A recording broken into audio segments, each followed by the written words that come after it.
Nadreen, एक बड़ी interesting चीज जो है वो मकाफात अमल। सारी जिंदगी इमरान खान को इन्होंने इसराइल का एजेंट कहा, बाद औक़ात यहूदियों का एजेंट कहा, बड़े घटिया किस्म के इल्जामात इमरान खान साहब पे लगाए।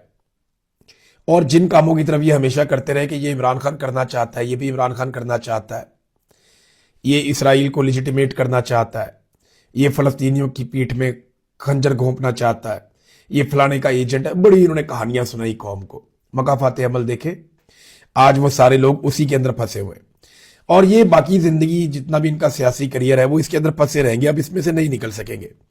ये वाला चूरन पाकिस्तान की फौज या पाकिस्तान के इदारे या पाकिस्तान की जो रवायती सियासी जमातें हैं, पीपल्स पार्टी, PMLN, ये लोग अब दोबारा ये वाला चूरन नहीं बेच पाएंगे, क्योंकि ये चूरन इन्होंने कौम को बहुत बेच लिया और अब ये बेनकाब हो गए। फजलुर रहमान और जमात इस्लामी चुप है।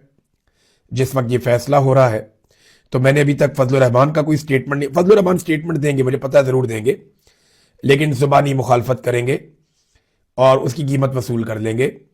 जमात इस्लामी भी जुबानी मुखालफत करेगी और उसकी कीमत वसूल कर लेगी, क्योंकि ये दोनों पॉलिटिकल पार्टीज एस्टेब्लिशमेंट की जो है वो बी टीम के तौर पे काम करती हुई नजर आती हैं, यानी इनका एस्टेब्लिशमेंट के साथ बेहतरीन ताल्लुक है।